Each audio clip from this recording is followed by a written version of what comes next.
I'm down. Let's do it. Yeah, so 8H8 code writing, compiling podcast, and Actually, Knuckles. code writing Eight to connection. compile connections. Yeah, Ada Compilathon, and Knuckles. That And was Knuckles. dumb. Always Knuckles. Always Knuckles. Forever Welcome to Always Always. Knuckles. The third episode Knuckles of Always is our Knuckles. friend. I don't have any friends. No, especially Knuckles not is your Knuckles. friend. Knuckles isn't my friend. He's a homie. It's a difference. Well, Knuckles is there for you either way. Love Knuckles. Of course. Knuckles is Knuckles always there is for number everyone. Always. This is dumb. Hi, welcome to True 4K Complainathon and Knuckles and whatever else we call it. Dynamic puddles. You forgot. No. None of this is part of the name. I'm pretty sure there is no official name, and just every single part of the name is just like an add-on. It's just called It's podcast. DLC. You have to get it for the Yeah. season pass. I thought that was the joke. Yeah, welcome to the podcast. I'm Justin. Welcome to podcast. Every podcast we add another name. Who's all you? I'm Tipu, I think. I don't. I'm Janet. I'm Nestor. Cool.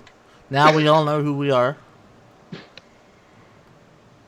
Where's Knuckles? I wish we had Knuckles on the show. Honestly. Where is Knuckles? You have to get the really like obnoxiously buff Knuckles from Sonic Boom. No. Sonic Boom, Sonic Boom. Oh snap! I'm done. I quit. See you guys. Well, we're off to a great start. Maybe we should just talk about video games while we have the chance. I mean, that's video games. That counts. In all fairness, I've heard it's actually a pretty good show. I just that Video Knuckles games design is makes a me pretty good angry. show, or No, Sonic The- Boom the- specifically. oh, okay. Video games on Spike TV. Remember when that used to be a thing? No. Yeah. You're really not? I don't. I mean, he's a fetus. He doesn't know Yes. anything. What's the True. deal? You I are. remember G4. I remember Do you- X-Play. so you don't remember Tech TV?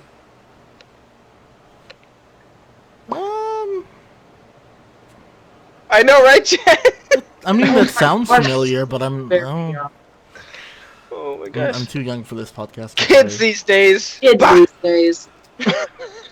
Being able to just watch games on YouTube. I know, right? And Twitch and all these other weird named things. Like, what is that? Yeah, I love watching Minecraft. It's my favorite.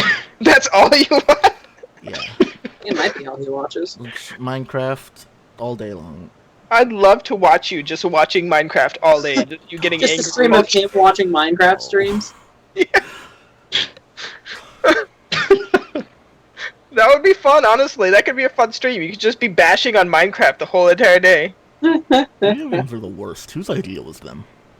Yours. Whose idea was them? Yeah. Ah, Gonna get real Okay, technical well, with it and be like, he needs to do this with redstone and that with obsidian. You're doing it all wrong! Start throwing things at the screen? Gosh darn it. Where's your Justin. Minecraft diamond? like changed so much since the last time I played it. I probably wouldn't even know what's going on. Honestly, I mean, I just never picked it up, that's fair. and It's it's been not a good good. life.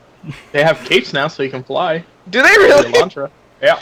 Dang. I I guess it's mean- been a while since I played Or I can literally just continue to play Stardew Valley. Yeah. Actually, I also started playing Stardew Valley. Isn't it delightful? Right. Yeah. It's very good. Welcome to this. What is Welcome it? to Are A you Stardew Valley Stardew Connect. Valley? Stardew Valley. Yeah. I mean, I did start it like a long time ago, and then I was kind of like, I'm not gonna get into this, and I just gave up on like the first day. But now I actually like playing it. I'm getting into it. I'm like, okay, I like this. This is cool. Yeah, I think I finally burned out after putting like 80 hours into it, and Oh, I wow. I was like in the summer of my 3rd year. And I was like, hours. huh. That's rookie numbers. Come on, Janet. I mean, yeah, but it started getting to the point that like there really wasn't a lot for me to do. I was like, oh, You gotta just keep surviving. Keep Yeah, that farm exactly. going. I don't. Feed your animal of choice. I have a Get married and yeah. I have a completely packed greenhouse. I never have to worry about like money ever again. Well, yeah, but think of all the people who rely on your food. Yeah. It's true. But, oh my God. Well, no, because actually, if you sell stuff to Pierre, it might end up in the shop later, and like people comment on buying stuff See? from him you've grown. It's great. Stardew Valley's really cute. Stardew Valley's very good. Stardew Valley is available on like most major platforms and is coming to the Switch, which I think is great, if only so you can have portable Stardew Valley. Yeah, I think it would be much better suited to portable. I need to get a Switch. I don't know if it could actually work on like a tablet. There's a lot of buttons going on. Yeah. Is it really? Well, Just have motion controls. Like I've got the Razer Naga, and it's got 12 thumb buttons, and I have never used them in any game like I have used them in Stardew Valley. Because all your tools and stuff are attached to like the number keys. So I'd be like digging, and then I'd just hit one of my thumb buttons and go to like planting. I'm sure they have some method that works because it's on other systems already. So. It's on other systems with buttons, though. Tablets don't have other those. systems with buttons.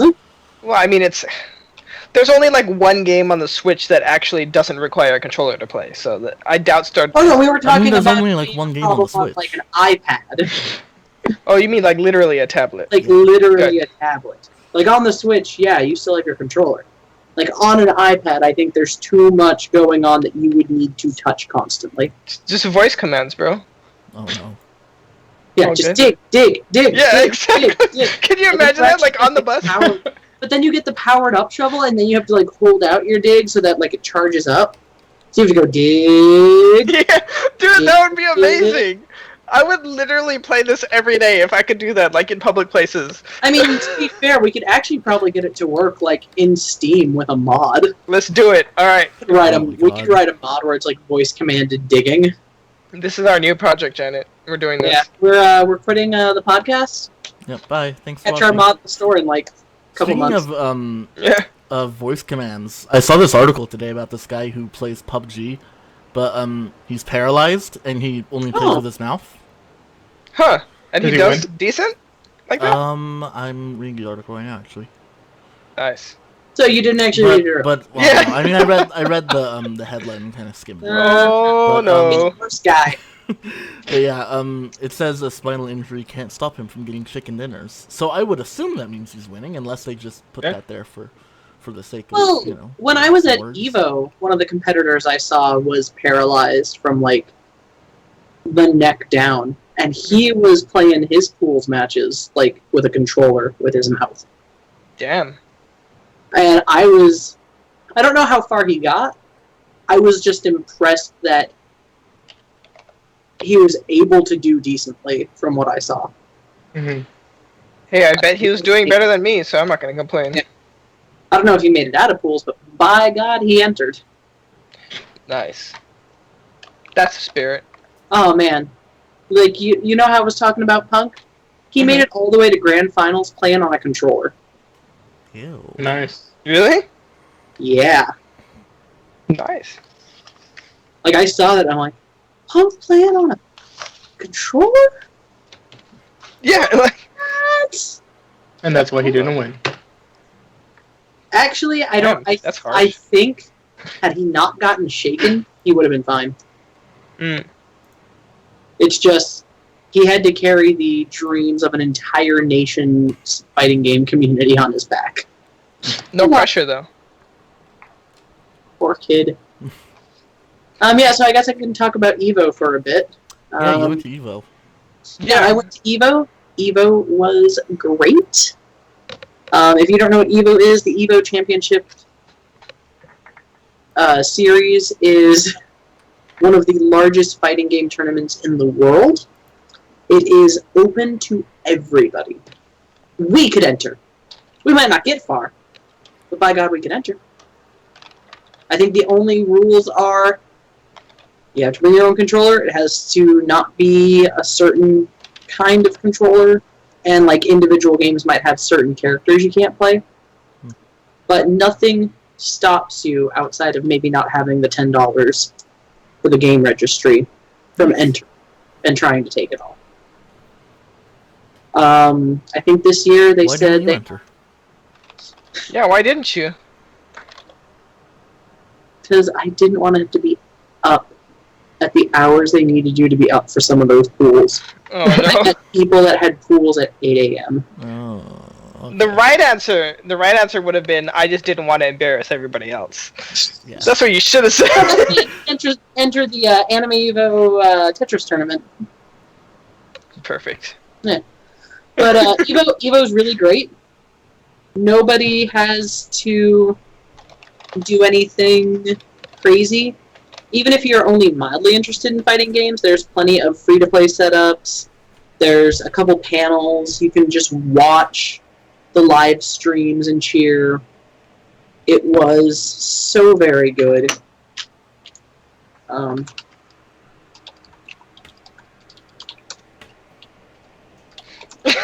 And they, the first 2 days were kind of like a weird mix of convention and finals. Because like during pools, you can just walk around and watch people do pools, and they've got some booths that sell stuff and whatnot. And then Sunday finals is like a real big, it's like a big sporting event. We were in an arena. There was probably 7,000 or 8,000 people in the arena. It was Nice. streamed in several countries. I mean, the Smash 4 finals were on Disney, and the Street Fighter finals were on ESPN too. With backlash and hate. They're always salty about that. Like, it's ESPN 2. They didn't start until 7 p.m. on the West Coast, which means it was 10 o'clock on the East Coast. It's the summer. I don't know why everyone's salty. Why are they so Because mean? they're dumb. Like the amount of backlash they've gotten, doesn't outweigh, I guess, whatever numbers they're drawing in for it. Mm-hmm. Because they did it last year, they did it again this year. But people are like, why are there video games here? I'm like, why you guys show poker tournaments? Why you show competitive eating? This is 3 hours of easy-to-follow entertainment. Hey, competitive eating is serious business, okay? Mhm. But I mean, like, I saw a guy, like, one of the complaint tweets was like, I was really hoping to catch this classic game, and now there's video games? I'm like, are you guys upset you can't rewatch an old game? I don't understand. You know how much money is on the line? Like, Taquito walked away with, like, 35 grand. Also, do you have Mm. the internet? Nah. Nobody has that. Like, if it was ESPN, or if it was, like, ABC or something that was airing it, then yeah, I'd be like, you know what, yeah, it's a little weird to be on that channel. Yeah. This is ESPN 2. They aired a dodgeball league for, like, 3 years. Nice. My supervisor said he was at, like, a sports bar that night. He's like, yeah, they were showing a bit of the Street Fighter thing for a while. And then they changed the channel, and they wouldn't turn it back. Aw. Rude. That is rude. It was very fun. It was very good. Yeah, but Evo's a blast, even if all you're doing is just attending. Mm-hmm. I got to play a lot of Puyo Puyo Tetris this weekend, or that weekend. Good. Getting to be there for the main stage finals was really great. They had 10,000 entrants for the competition, and if you figure maybe about 30% crossover, that's what, 7,000? No, I think the numbers were bigger than that. No, it might have been 7,000 or 8,000 unique entrants for the 9 games that they had this year. And Yeah, that is a lot of people. well, that's not including the people that just like showed up and came to watch. Yeah. So there was easily 10,000 people for days 1 and 2, and maybe another 7,000 that actually paid to watch finals. Where was this held again? This was held entirely at the Mandalay Bay this year, which I think was kind of nice.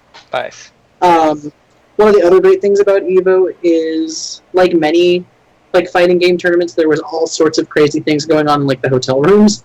Yeah. I know of no less than 3 suites that were hosting events like after hours. Mm-hmm. Nice. And not like, party events. No, you just go up in there and people had like computer monitors everywhere. and they were doing like money matches on dumb things. Nice. Like I know one of the rooms had like money matches on Catherine. So I'd be down. When is Gang Beasts gonna be at Evo? I don't know. You have to Like- get good at Gang Beasts. Like Austin Creed is pushing real hard for like Windjammers to be main stage Evo. I was talking with some people. I'm like, wouldn't it be cool if we could have like a side Evo dedicated to like all the weird competitive games, like competitive DDR, Oh, God. competitive I'd be down. Windjammers. Tifa would be down for a competitive Where's, Mount Your like, Friends. competitive duck game. Oh man, competitive duck game would be pretty intense. The only problem is you'd run out of CRTs. Like some of the setups they had for like pools and free play, you could tell they were just using whatever TV they had available because they had like all those little kid like 12-inch TVs with like the mouse ear speakers and whatnot. Really? Like Nice. I saw those. I saw one that had like a princess crown. Like they did not care. It was a working television, and by God, it was going to be used. That's amazing. Imagine actually. winning an entire tournament on a Princess TV. I think one year, like, they were doing, like, the Guilty Gear finals, like, in a side room on a computer monitor. Nice. It was pretty great. Nice. Other cool things at EVO, they had the Dragon Ball Fighter Z there. Hmm. The line for playing it was never less than 90 minutes. Oh god. Every time I was like, maybe I'll go try it out. It was 90 minutes. I know that they had one of the Gundam games there, and people were really into that. I got to try Street Fighter Championship Edition, which is available on iOS. What? Yeah. Street Fighter It's 2? available... No! Street Fighter 4. Hmm. Championship Edition. Available How'd it right run? now on iOS. If you don't have...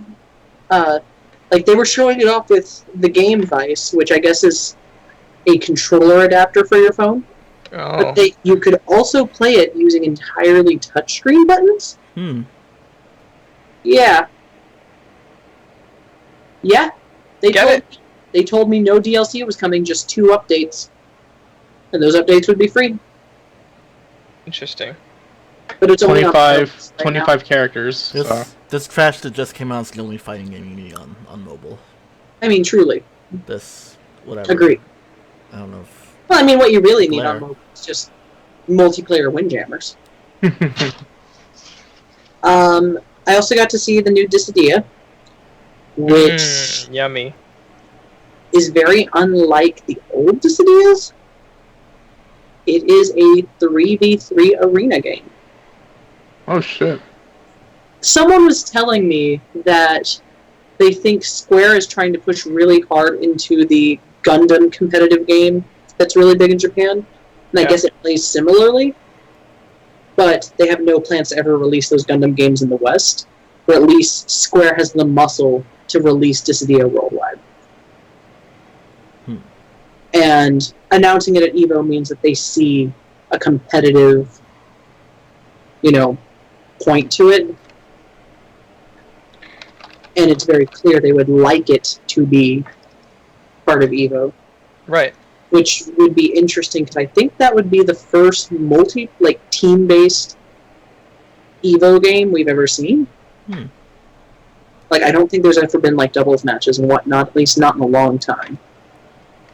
So the idea of having a team-based game in EVO is kind of interesting and would be kind of huge.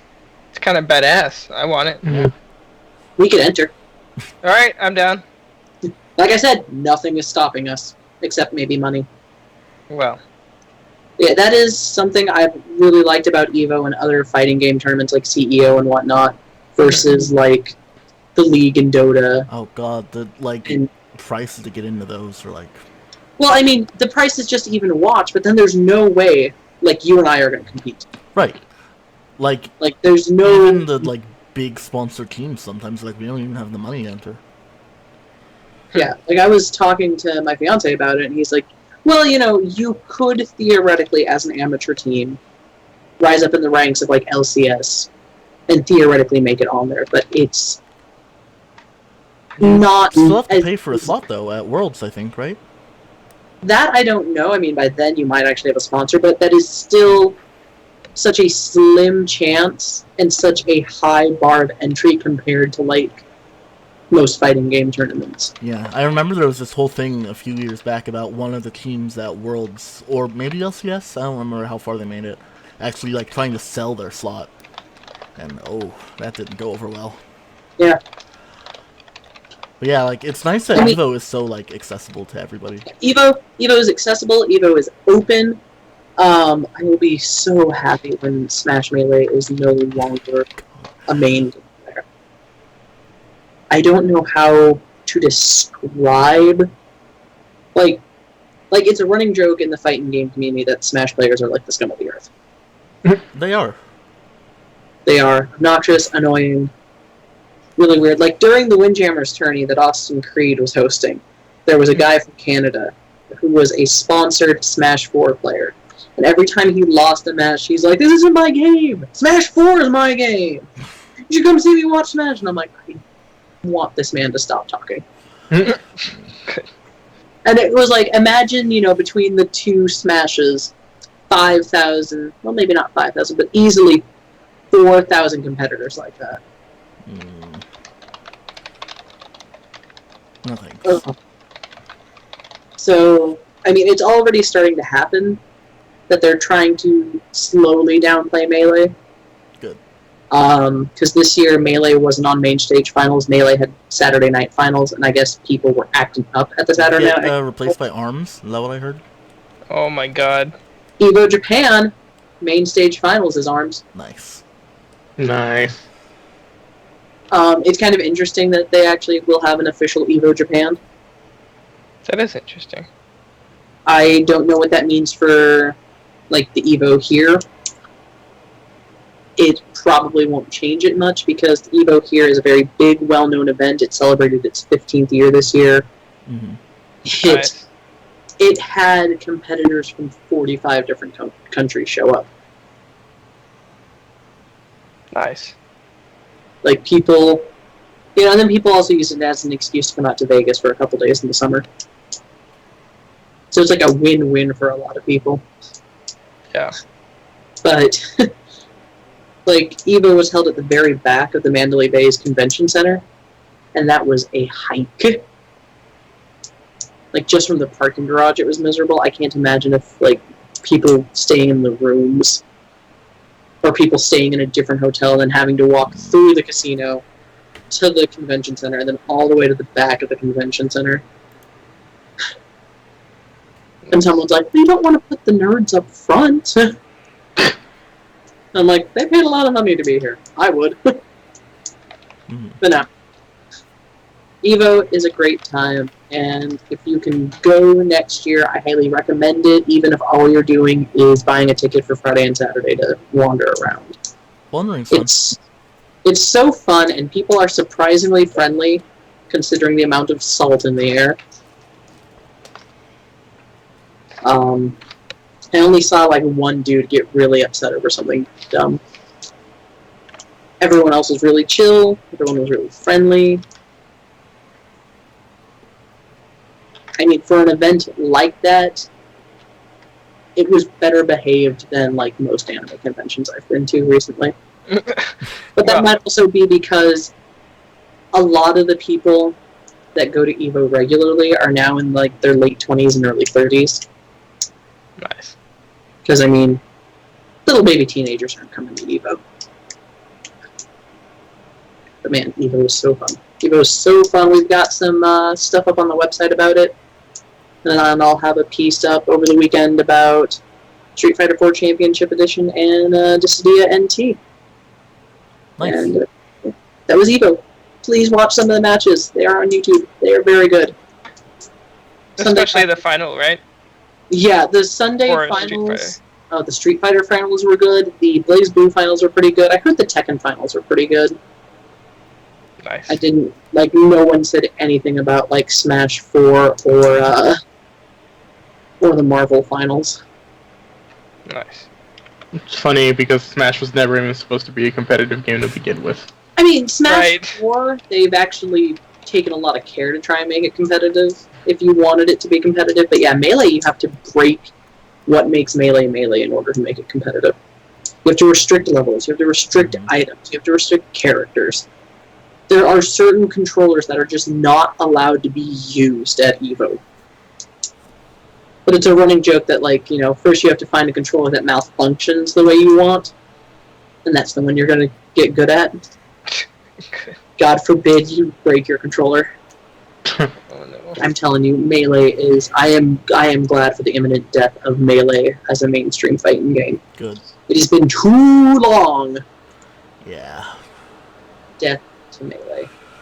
Death Good. to Melee. Death to Melee. As a competitive game, death to the Melee community. They want to come and hate on me, come at me. We'll get a shirt that says death to Melee. Death to Melee. I can't wait. You can. I will tell you where I live. You Death can to hang Melee out. connections. So, yeah. That was Evo. Evo was good. Cool. So everybody go next year. Please go. Otherwise, you're all fired. I will also drive you to food, because Oh, good. when I came into town, I kept trying to get... Well, because, like, the convention center has a food court. That food court is very expensive because they know it's convenient. Like, even just going further back into where the casino was, food was actually cheaper. That's how bad this food court was.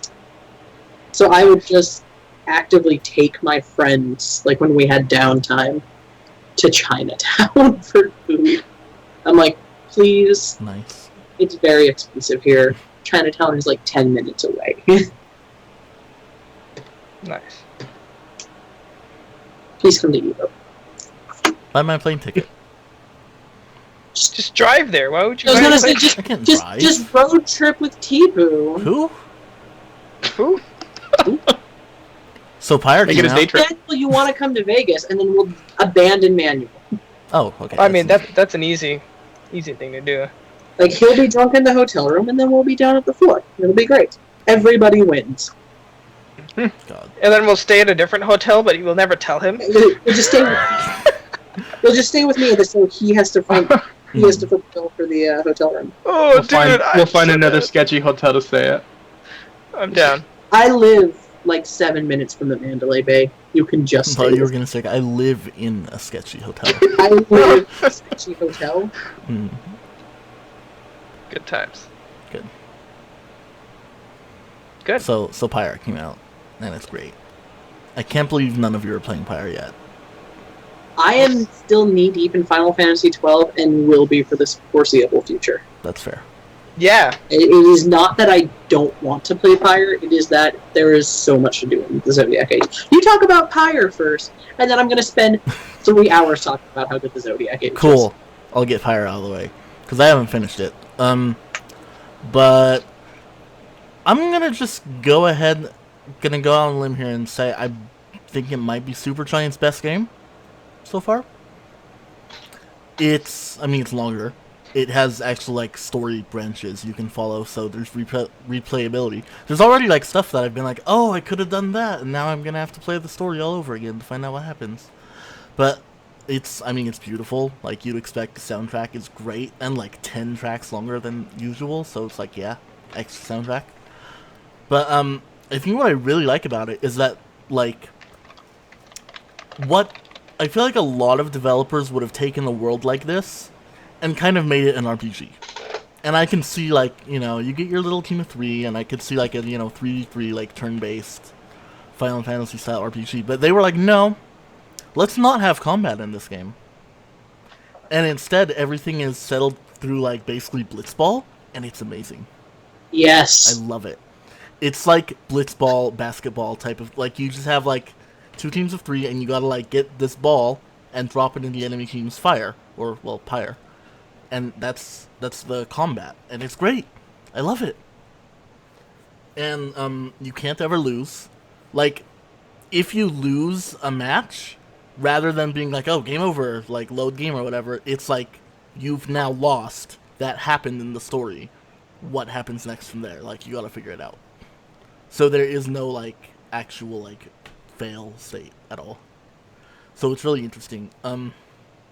I don't know, it's so good. The world is so compelling.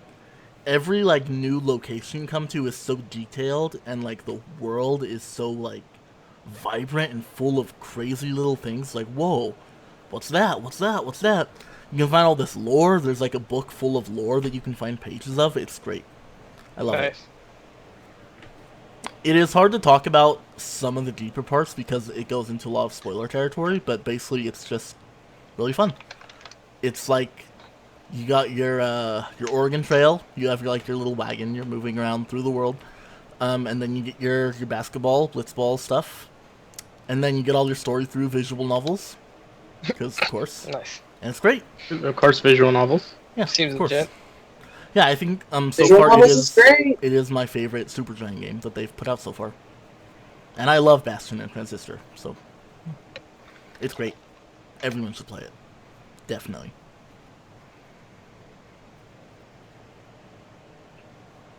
They've only made those 3 games, really? Yeah.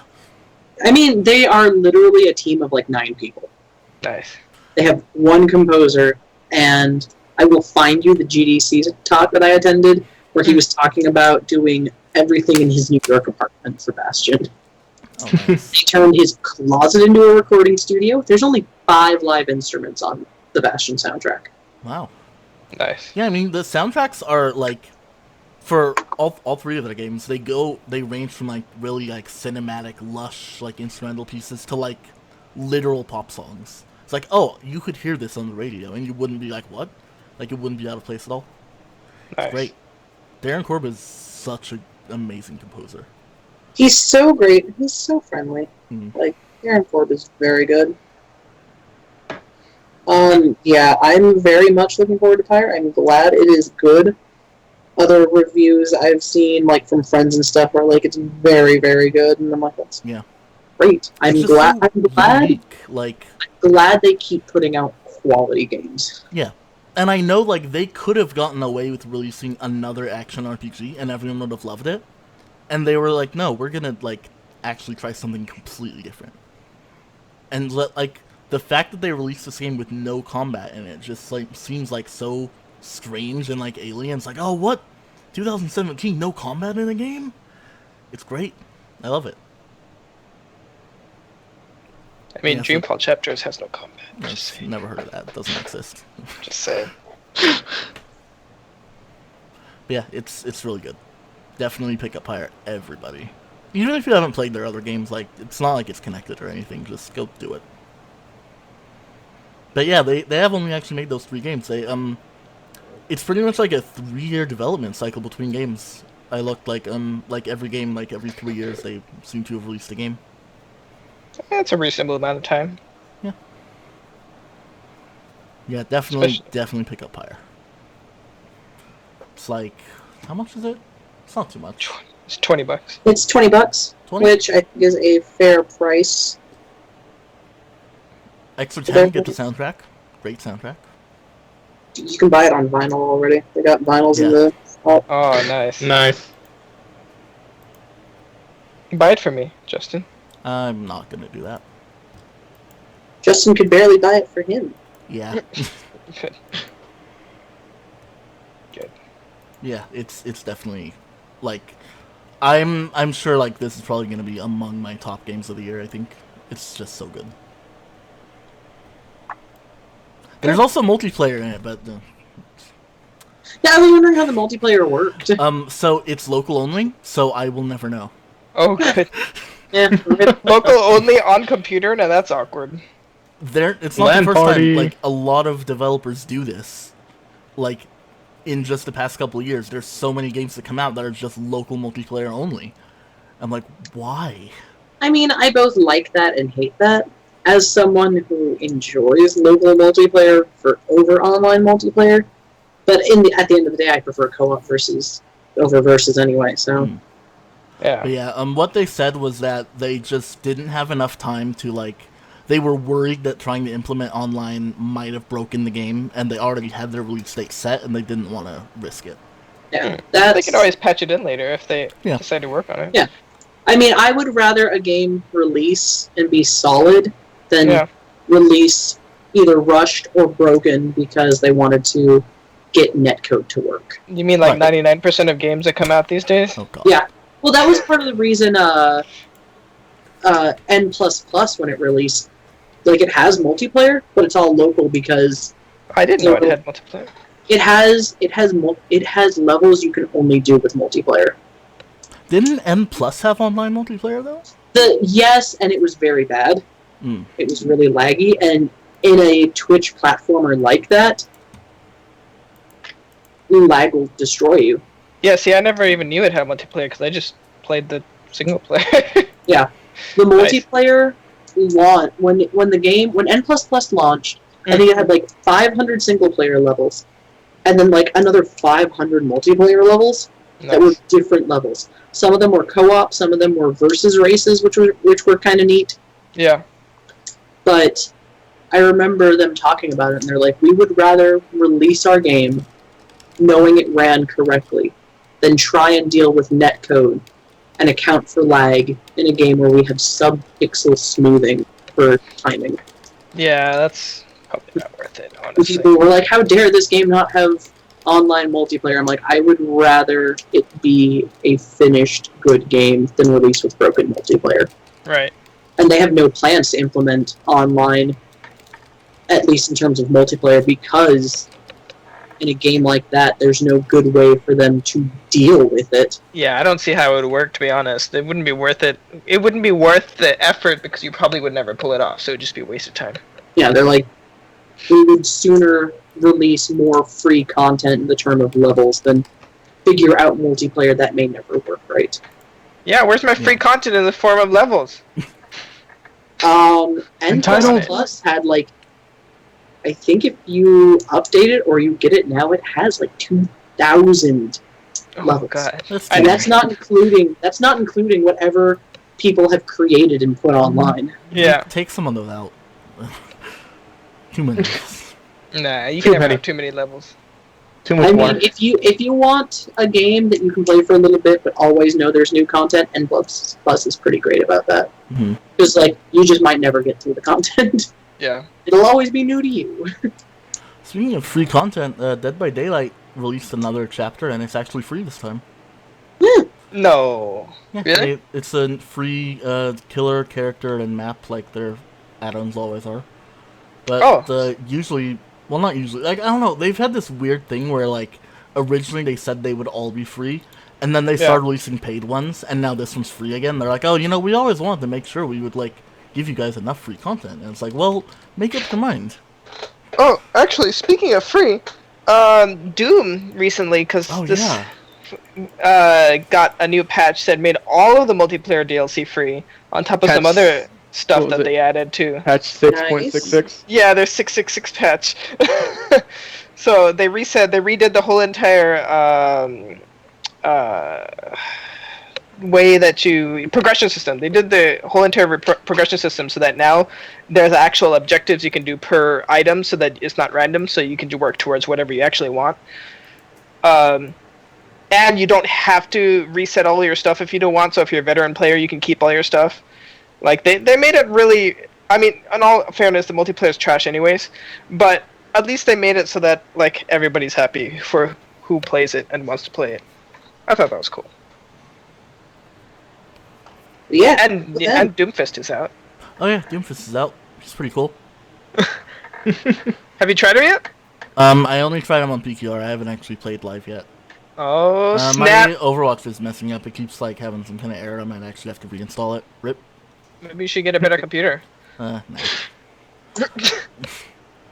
Good. Good. There's a bunch of like stuff coming out. There's like new characters in Heroes of the Storm. Oh yeah, that's right. Grom is. I mean, not. Garrosh is coming soon. Is he out yet? I don't think he's out yet. Well, Stukov just came out recently. Yeah, he just came out. It's badass. There's the Hearthstone expansion that's coming out soon. Pretty soon. I don't know the exact date, but pretty soon. It's sometime next month. Gigantic just finally came out. That game that just disappeared years ago because the developer like almost shut down. Yeah, that's a crazy story. And I heard it's pretty decent too. So. Yeah, I like it. It's. I mean. Oh, you've played it? Yeah. Nice. I don't want to call it a MOBA, but everybody else is calling it a MOBA, including the developers, so whatever. I guess Oh, okay. it's kind of a MOBA. Whatever. Fair It's enough. fun.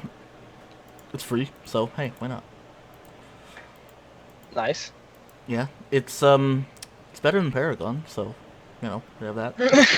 Is Paragon even playable yet? I gave up on trying. I haven't even updated that game in months. Okay. I don't know. I actually uninstalled it finally. Oh, good. I gave up. I was like, you know what? They're doing minor incremental increases that are making it better, but it's not enough. I Yeah. gave up. Plus now, Epic has they just released Fortnite in early access. Finally, it's Yeah. coming out. Oh my god. I mean, it's coming out next year, but Yeah, but still, it So- actually has a release date now. Like I'm it's hearing been it's really good too. pre-alpha for centuries. Apparently, it's packed with so many features that it's actually overwhelming. But I'm like, whatever, I'll take it. Yeah, looks then fun. don't play the features you don't want to play. I will never say no to more options. But yeah, it's you can buy a Founders Pack right now if you want. I think Buy it for the me. cheapest one is $40, or just wait next year; it'll be free to play. So Perfect, buy it for me. looks pretty fun. I'm not really that into horde shooters like that, but with building changes everything. Basically, Monday Night Combat and Gears of War Horde mode Monday combined. Night Combat is amazing. That's what it reminds I me. mean, Fortnite reminds me a lot of Orcs Must Die, especially Orcs Must Yeah. Die 2. That's the It has a vibe. lot of that kind of element. Like to it, I think. it's Orcs Must Die with modern technology, and I'm kind of into that because Orcs Must Die was a very fun game. Yeah. Or Dungeon Defenders before Dungeon Defenders got weird. Yeah, I'm hearing a lot of good things about Fortnite, so hopefully it keeps up. And Hopefully. When Yeah. it finally releases, hopefully it's even better. Re-releases? Releases. Re-releases? Because I don't want to Pieces? pay $40 for a free-to-play game. Shut up, Nestor. I'm also hearing apparently a lot of the stuff you get in the Founders Pack makes you feel too overpowered. So then, Power. you have that issue with a lot of free-to-play games where it's I just got the game and it's already too easy, and it's that's. Don't use it. Wait till the game's out. Yeah, exactly. Yeah. Jerks. Why you gotta be a dumb, all you jerks out there? Shut up, Nestor. Yeah. I love you, Tipu. I don't love you. I'm gonna be honest. I tolerate you, T-Poop. I don't tolerate me. I don't know how you do. Internet. Yeah, you're not within striking distance, so you're okay. Well, I mean, depends on what you're using. I don't got a 300-mile thing. I mean, could I Uber a guy over to hit you maybe? You could. Oh, dude. I would I got happily accept that if you did that. Uber Do it. slaps. Do a Grand Theft Auto style where you pay somebody to mug another character, another player. But Oh, would you dude. have to Follow pay for them. the starting point to be where you are? Because that'd be a really expensive Uber. No. I would find an Uber that's just lurking outside of where T-Poo lives. Be like, hey, $10 and you go slap this guy. Yeah, good luck. Uber, there's no Ubers that that What was hang out that around here. service, Fiverr or something, where people will do things for $5? Yeah. I'll do Oh, it. Fiverr? Yeah. Let's do it. I mean, Craigslist. Got it. No, Fiverr. $5. Guys. That's the point of Fiverr. Everything Good. is $5. Alright, so you have to do it now. Janet. It's time. Do it. But I'm busy. No! Gotta go work tomorrow. No, what? But what? I give up. Work. So Yeah, there's what- actually a lot of cool games coming out, but I don't have any money anymore, so oh well. Didn't Pikmin just come out actually? Never heard of that. Or is it What is it? Hey Pikmin or whatever the heck it is? Yeah, dude, I've been reading up on it and oh my god, I need this in my life. I played all 3 of them and there's honestly my favorite console RTSs. They're the only RTSs that actually work because Nintendo knows how to make games that are made for consoles instead of trying to convert PC mechanics into consoles. And I'm totally stoked to play Hey Pikmin, but And reviews are like average on it, but most of my complaints I see on it are all things that like I wouldn't care about. So it's like, okay, the actual core game is amazing, and that's all that matters. So, Good. but this is more of like, I think it's a side-scroller platformer with like RTS elements in it, more than like the regular Pikmin games are pure RTS games. But I'm still all in. Like I love this franchise. It's definitely. I remember back when it first came out on the GameCube, I was like, what the hell is this crap? Like this isn't a Nintendo, like a no Nintendo franchise. And then I fell in love immediately. Yeah, it's freaking amazing. Where I'm trying to figure out the release date. Let's see, July 20. Oh, it comes out tomorrow. Okay, Yeah, comes out on my birthday. perfect. Oh, Buy it happy for me, birthday! Cuba. Happy early birthday! I'm buying it for myself. Screw you. Actually, Yeah. can't buy it. Happy for early myself. birthday. I'm not buying. Yes. Happy birthday to you! I bought it for me. Yay! You watch me eat this cake. Yeah, exactly. Oh, Oh now I no. want cake. Now I want cake. Oh, speaking of Nintendo, I guess I might as well throw this out there. So I finally actually tried local multiplayer on my Switch for the first time. Since I don't have any friends and I never have anybody to play with. And the person I played with, for the record, is not a friend. It was Manuel, so I hate him. But we played Mario Kart, like we kept jumping from spot. So we did our normal thing where we just like go from spot to spot and like eat and drink and kill ourselves nonstop all day. And like every other stop we made, we just like played Switch. It was really amazing, like, and it was really fun too. Like we played Mario Kart, and then we found out that Manuel was trying to bag on my controller for being messed up, but it was because he had auto steering and he had auto steering and motion controls on, and he was like, "Why is it turning by itself?" Oh, Mario no. Kart. I wasn't playing. Yeah, he basically, and he was like, "I couldn't fall off the edge in Rainbow Road," and I'm like, "How did you still get like 8th place if like you had the game playing for you?" To be But fair, anyway. it doesn't play the game for you well. Well, he didn't fall off. That's the point. He didn't fall off once. I fell off a few times and I still got first, so I guess that's true. It doesn't play the game well at all. But it was fun. Like, I definitely got to experience it now, and I can understand the appeal for it. I still think the screen is too small for split screen. It was very irritating. Like, I had to squint, and it was irritating playing Mario Kart. But I enjoyed it, and Bomberman was a hell of a lot of fun to play since there was no split screen. And They finally got updated. yeah, and I didn't realize that the DLC characters were free. I thought you had to pay for them. So I unlocked them right on the spot, and I played as Pyramid Head the whole time, which is really funny. And Manuel is stupid because he's colorblind, so he chose Simon Belmont. And all of like the browns and reds were all blending together, so he could never tell who he was. It was great. But Does yes, that game actually have a colorblind mode, though? I wouldn't. I'm not colorblind. I don't look. It's like, I'm not Yeah, colorblind. I I mean, don't that's fair, but I appreciate when games do. Because, like, when I was in college, I knew a surprising amount of, like, color deficient and colorblind people. Yeah. Someone's like, well, because they get drawn to computer engineering. I'm like, oh. Maybe. It sucked, though, because, like, one of my friends in college and I, the programmers in my game programming degree had to take a couple art classes. Not a lot, just, like, 2 or 3 Yeah. as part of the program. And one of them was, like, your entry-level art class. And I took it with him, which was probably good, because the teacher would come around, look at our work as we were working on things. Oh no. Like, look at his stuff and be like, you need more of this and more of that. I'm like, he doesn't know Yeah. what that is. Literally doesn't know what that means. Oh no. So he would, like, turn to me and be like, what should I add where? Oh lord. That is amazing. And I was like, you should use this one over here. But I knew a lot of colorblind people, and it was weird. So, like, I remember one of my other friends was like, he was like, I don't know if I'm colorblind. So we brought up those, like, little dot tests that they have you do, Oh no. Good. and it's me, my friend that I know is colorblind, and my friend that didn't know what he was if he was. Yeah. Yeah. And we're looking at this dot picture. He's like, yeah, I don't see anything. And we're like, we got some news. Yeah, let me tell you a story. Sit down.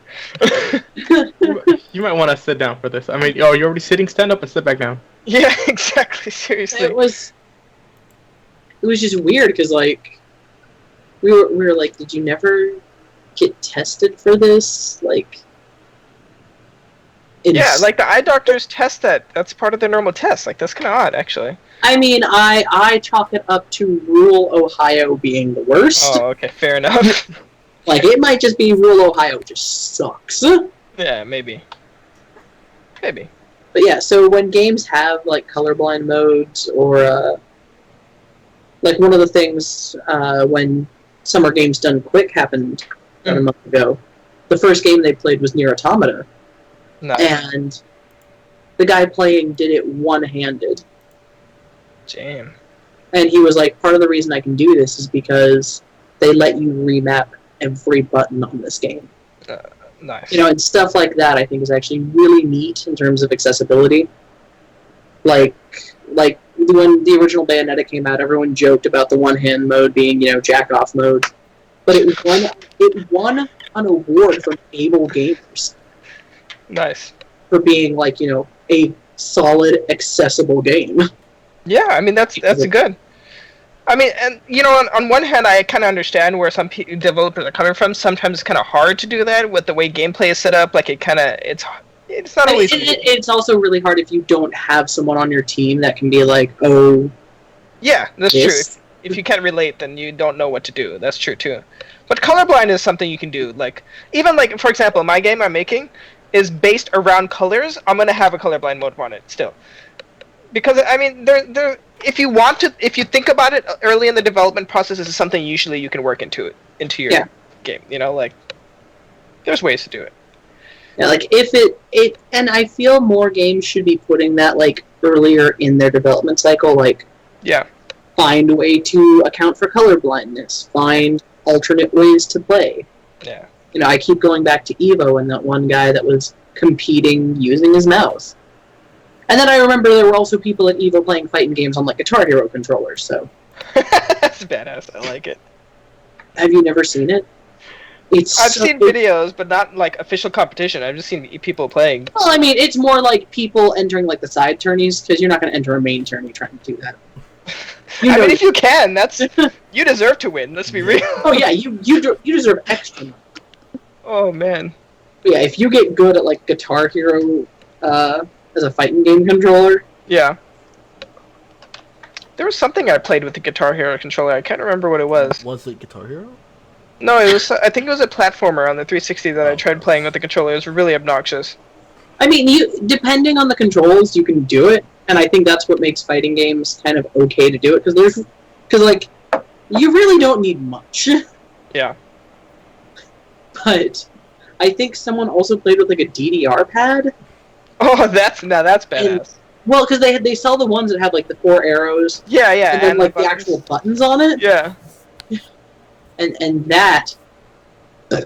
excuse me. That is delightful to watch. That is perfect. I need more of this in my life. Let's do it. Let's have a get-together of A to J, and we'll just play fighting games with DDR controllers. Let's see who's going to enter a tournament and win. Yeah, dude. I want to get good at playing on, like, the Rock Band drums. Do it. Let's do it. I'll do it with a microphone.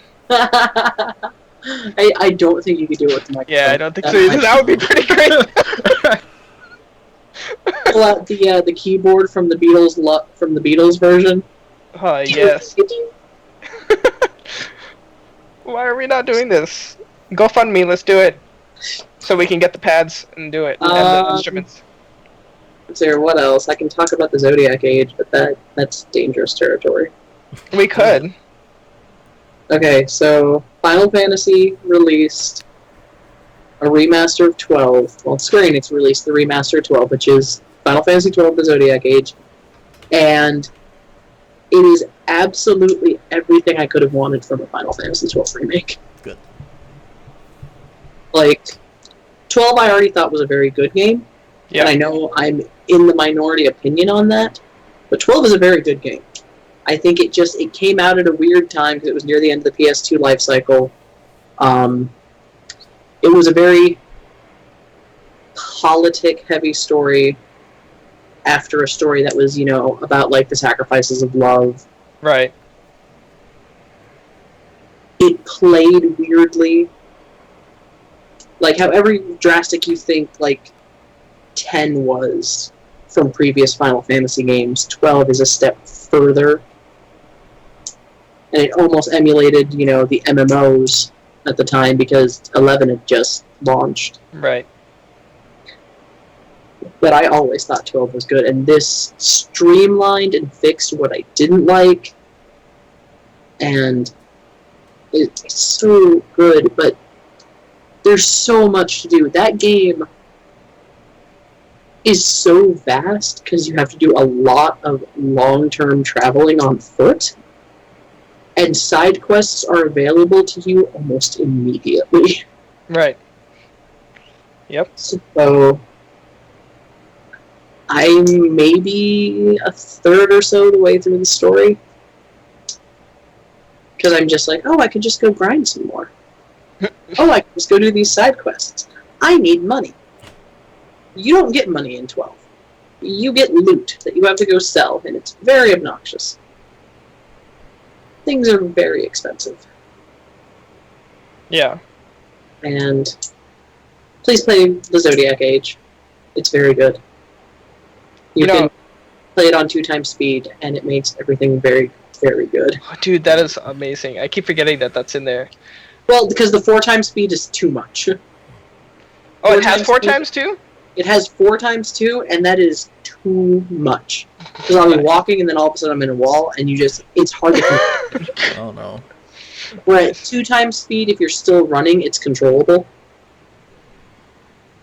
And yeah, everything that they did to fix that game, like breaking up the big license board into the class license boards, and the speed thing, and rebalancing some of the enemies, fixing how you get the Zodiac Spear.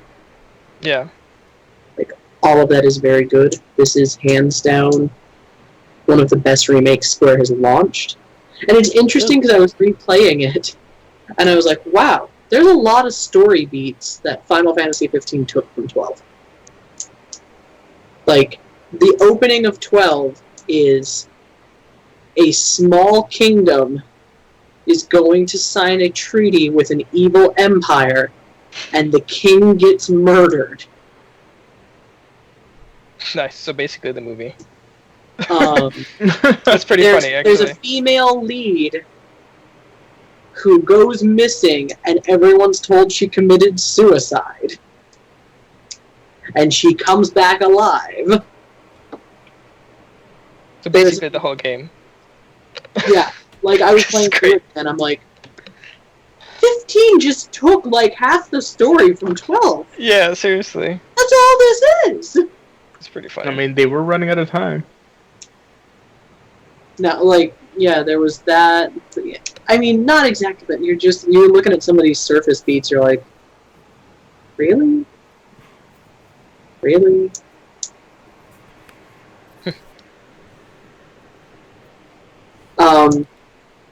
There's still a lot of heavy lore over, like, these crystals that hold a lot of mythical power. Of course. Only work for the royal blood lineage. But 12's got bunny girls. Got a whole village of bunny girls. And they are powerful warriors, and it is the best. Good. I think the problem with the fact that, and I really like that it launched now as it did. I think it was a good timing and everything, especially following the excitement of 15, regardless of how good or bad it is. There's a lot of excitement around it, right? Originally, I think the biggest problem why a lot of people didn't pick it up was because of the main shift of staff. Like, we lost Sakaguchi, we lost Uematsu, like, all of the people we cared about that made Final Fantasies weren't involved in 12. I thought Uematsu was. Nope. I thought that was the first game. Nope. 12, well, technically 11, but 11's MMO doesn't really count. It's a separate project. So 12 was actually the first Final Fantasy where a lot of the people we know that made Final Fantasy weren't involved. So a lot of people just didn't pick it up, literally just because of that. Like, I remember being in college and it coming out, and everybody was like, I'm not going to play this because the people I care about aren't involved. I'm like, okay. I mean, that's kind of unfair. Give the game a chance, but okay. Well, you say that, but imagine if, like, Metal Gear Solid 6 came out. I mean, that's a little different because that company is already trash. to begin with. So it's a little bit different. Whereas Square Enix at the time was doing really well when this came And the out. other thing is that, like, Final Fantasy is always, like, each game is its own thing. Yeah, Where Metal Gear is a very connected series. connected, Yeah, to each other's series. totally. So you can have a Final Fantasy made by a different team, and still have it be a Final Fantasy, Mhm. and still have it be a reasonable game. Except for And 15. with the- I'm just saying. 15, just every time I think about 15, I'm like, it had some good parts in it, but it is so clear that someone needed to put their foot down sooner over it. I think it should have stayed as a Versus 13. I think the biggest problem is it shouldn't be a main numbered series game. It doesn't feel like a main numbered series game in scope and in quality and everything. I think that's the biggest problem. Like, I go into it with that expectation, like it being like 13 or 12 or 10 or whatever, and it's just like, okay, this is underwhelming. I mean, there was stuff I really liked, but it's so very clear that because they kept restarting development and kept redoing development Like 500 times. Yeah, one of my friends is like, well, you gotta cut on some slack because they redid the game so many times. I'm like, someone needed to say no. Yeah. Someone needed to be like, hey, we have this, let's continue with this. Yeah. Right. Someone needed to say no 5 years ago and be like, this is where we're going. This is what we're doing. Yeah, make it work, like, pretty much. Like, Work yeah. or be fired. Yeah. Because I don't think the 10-year dev cycle did it any favors. It didn't, because it didn't actually have a 10-year dev cycle, and really think about it, for the final product, like... Yeah, that rushed. final product, the only thing that maybe carried over from the beginning was, like, some of the character designs. Yeah. And even then, loosely. And the original Versus 13 story sounded way more interesting. Like, the tidbits we did get. Yeah. Like, Luna was going to have a super link to, like, the underworld. That would have been wild. The crystal lore would have been a bigger deal. It felt really unfinished. But, in defense of the game, actually it's still a complaint, but the Prompto DLC was really fun. I enjoyed it. So Yeah, that actually looks like the reasonable DLC. I hope the Ignis DLC is just ingredient hunting. I hope that so bad. I wish for it to be true. Make it happen. Make it happen! Do it, Nestor! Make my dreams come true. Fishing? So, Is does what that you mean want? we're not getting Ignis next? Because I see that they're starting to already advertise for the multiplayer DLC, and so does that mean that's coming and then we're getting Ignis last? Like, did they change the release order? I don't know what's going on. I don't know. Square makes dumb decisions. I mean, I've gotten a lot of people praising the multiplayer too, like saying it looks really promising, but I'm like, I don't know, man. I've been shot in the foot 15 enough was times. promised. Yeah, exactly. That's why, like, I don't know. I don't want to trust them. We'll see 15, what happens. I feel 15 was not bad, but 15 definitely was not as good as it could have or should have been. Right. Like, what I got out of 15 was a game that I did enjoy, but it did not give me what I was hoping for, in a sense. Like, the story was kind of a letdown. Yeah. I mean, now, especially looking back at 12, it's like, wow. It took you 10 years to remake 12 with cars? Nice. Because, I mean, just about. Your party members are off doing their own thing. Enemies are on the field. You can kind of set up what they should focus on. Right. 15 is a 12 remake. Oops. Reimagining of FF12, basically. Without, what is the name of the race? I forget the name. The Vieira? Yeah, there you go, the Vera. Well, I mean, there's the Vieira, there's the Mughals. What I like about 12 is that they have good other races that are treated as equals. Yeah. Like, 9 did it to an extent. 12 straight up treats the Mughals and the Vieira, and I think the Bonga and the other guys. There's like the weird pig guys and then the kind of like lizard dogs. The lizard dudes, yeah. But they don't treat any of the non-humans as, like, lesser the way that other Final Fantasies have. I mean, you especially see it with Moogles. Like, Moogles are smart and capable of human speech and whatnot in a lot of the games. Right. In 12, I mean, they're actively owning businesses. They're traveling on their own. You know, one runs the Hunters Guild. Who's the best Moogle in the series, Very I gotta good. say.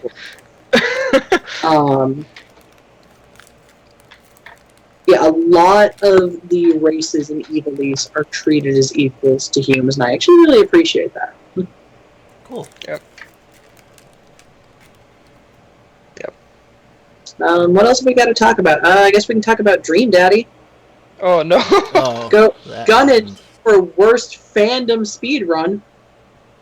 What happened? Jesus. Someone drew some fan art and got this. death threats, and yeah, What, really?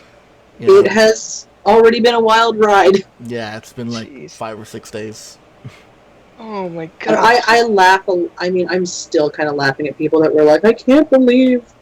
Like, one, there's the people that thought Dream Daddy was going to be like a haha fun joke game, and it turned out to actually be like an honest-to-God dating sim. Yeah. Like, the people that thought that wasn't actually going to happen, I laugh at. Yeah, they never advertised it as being a joke, so, Yeah. to be Like- fair. Like, this is a lot of money to put into a joke.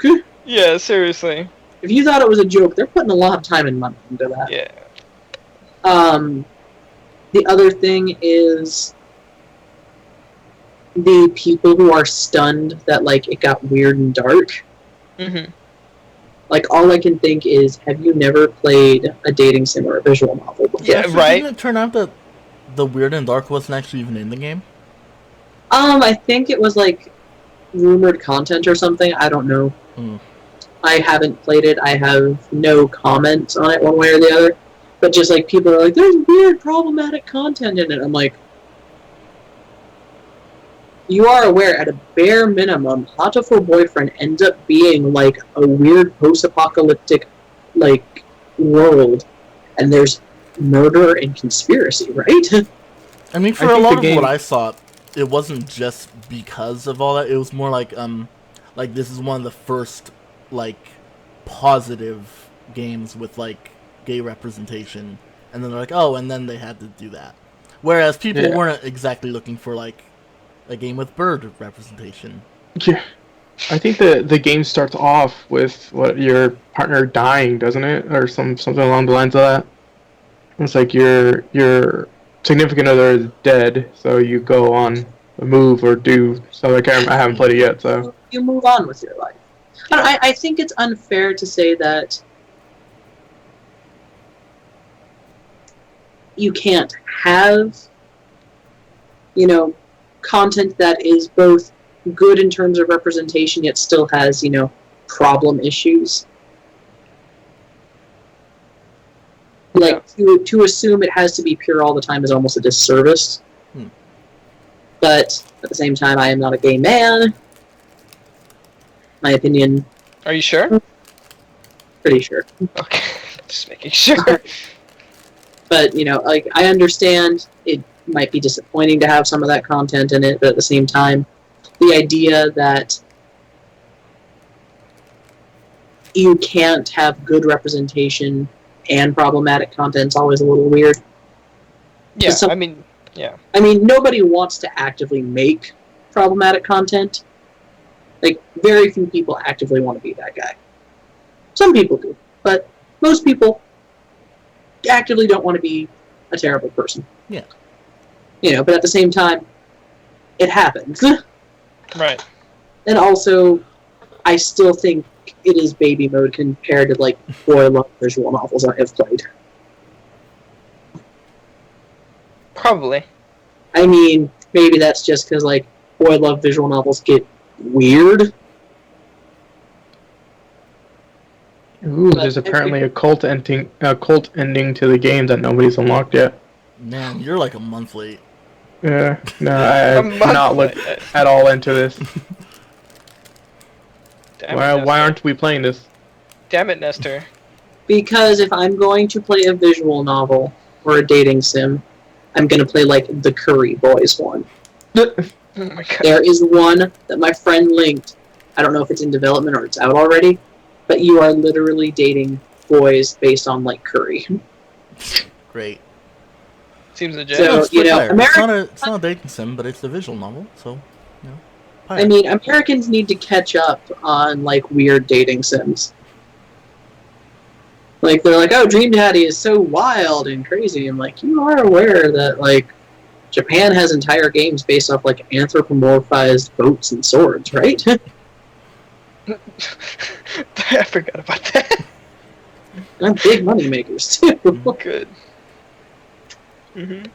Yeah, so I think the people that are freaking out that, you know, the game is not quite what they thought it would be, at least in terms of like tone, Yeah. you really need to like look into the visual novel genre and the dating sim genre. Seriously. If they're not dark, they're not a dating sim. Because, like, I mean, let me tell you about Fate's Day Night and how it started off kind of, oh, cool, and got real bad. Like, the first route of Fate's Day Night is just kind of pleasant and cute. The last route of Fate's Day Night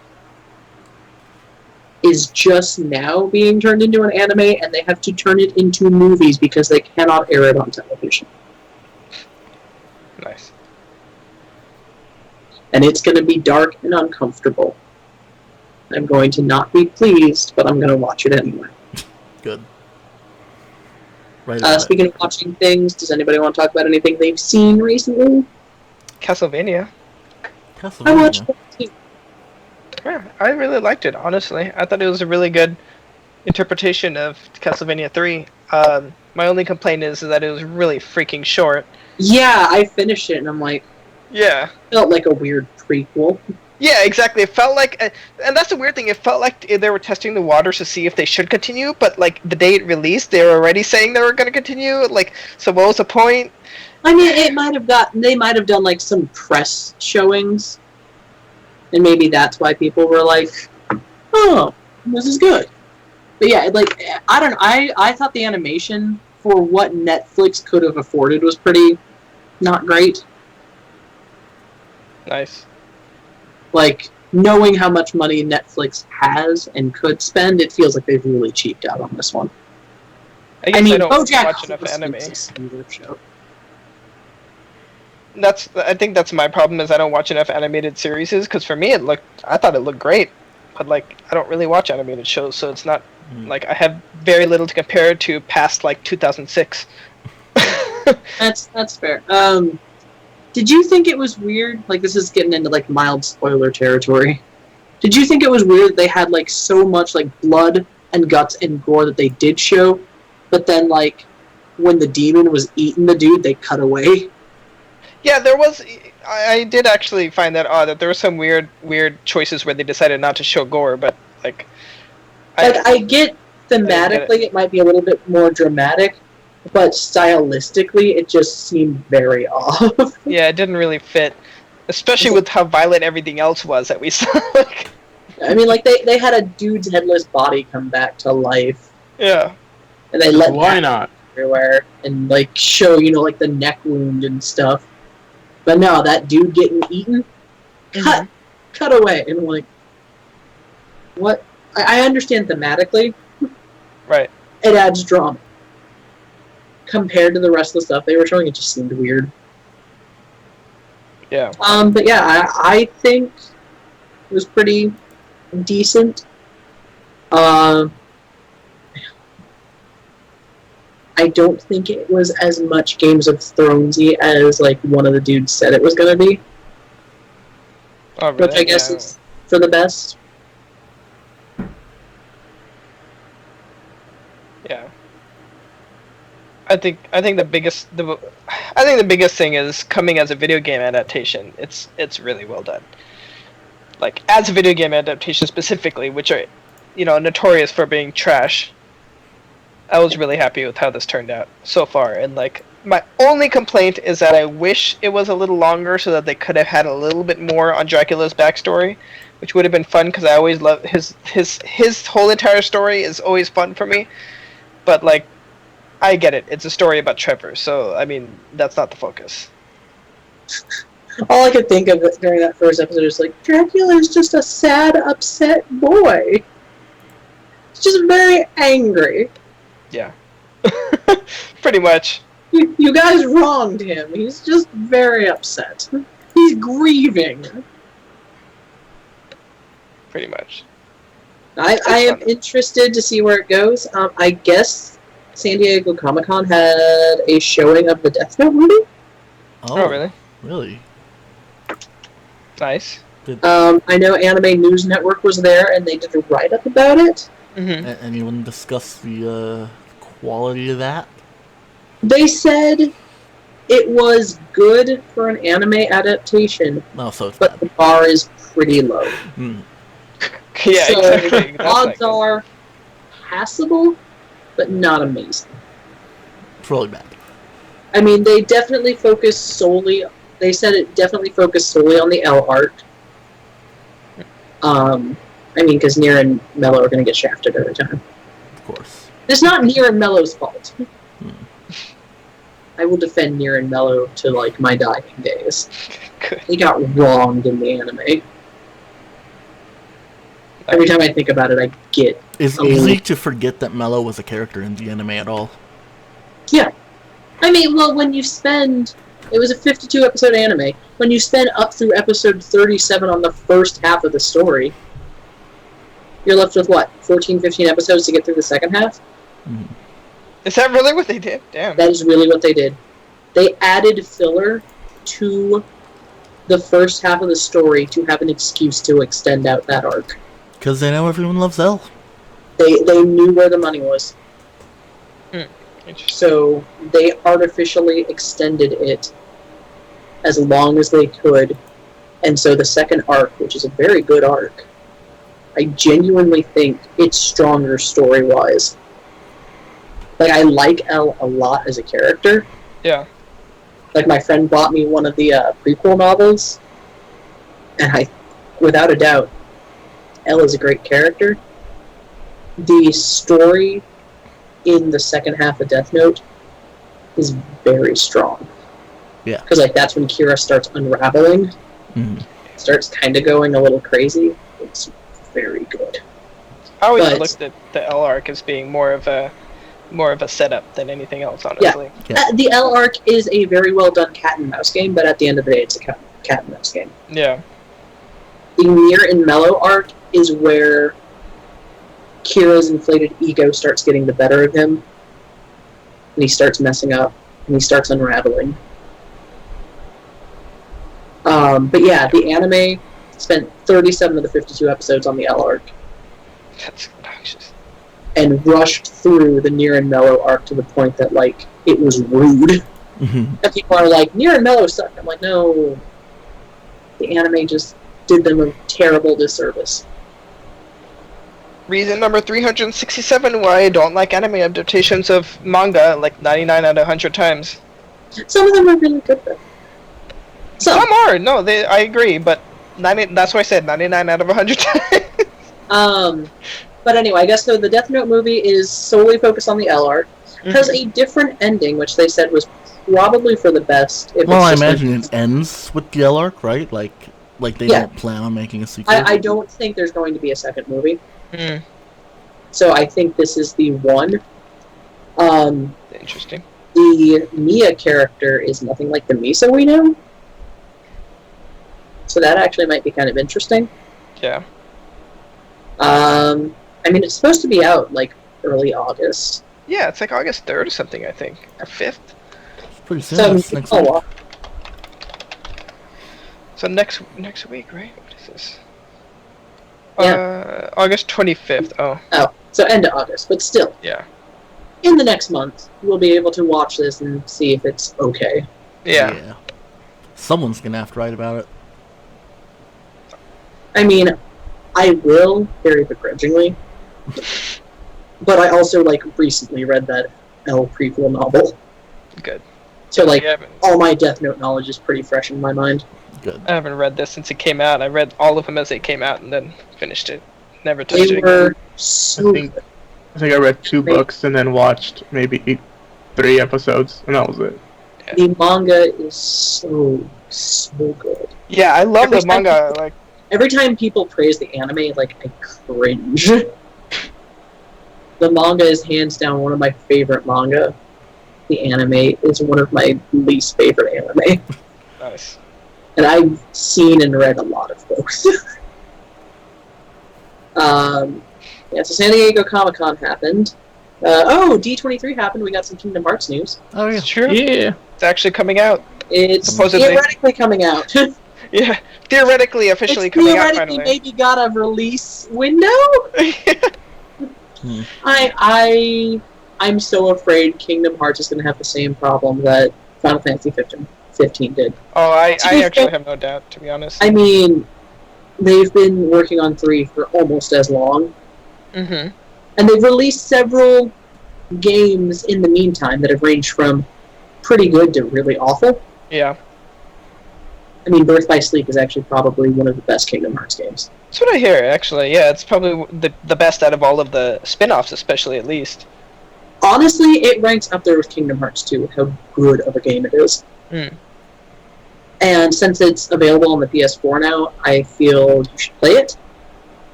It is very good. Like, Birth by Sleep is without a doubt the best of the spin-offs, and the most interesting of the spin-offs. And probably one of the more important ones. Yeah. Because I would argue that 358 Days Over 2 is not as important to Kingdom Hearts 3 as like Birth by Sleep would be. Because I think 358 over 2, that one, when they started it, it wasn't really something that they're going to be like, oh, we're going to do all these different spin-offs. I think they just made it to make it. And then it was like, hey, we can keep making them. And then they added more important story to those side games. So like, people will play it. Yeah, I mean, they're all on the PS4 now. And apparently they've patched the PS4 versions to actually run and not glitch out. So I think after the Zodiac Age and Pyre, I might buy them all, because my fiance has never played a Kingdom Hearts game. Oh great. Well, not all of them are. There are 60 some of frames them per just second. cutscenes. Some of them are just cutscenes, but I mean, Two. it's the ones that no one wants to play anyway. Or 3 if you count the 0.2 stuff. What is it? The keyback cover, 358 over 2, and Recoded? I heard Ricotta was trash. Did they include Recoded? Yeah, it was true. Yeah, I think that's one of the Because I thought Chain of Memories was also cutscenes. yeah, no. Reaching of Memories is not. That one's an actual playable. Oh! Because I remember actually getting a Game Boy I think Advance SP for Christmas solely so I could play that. Nice.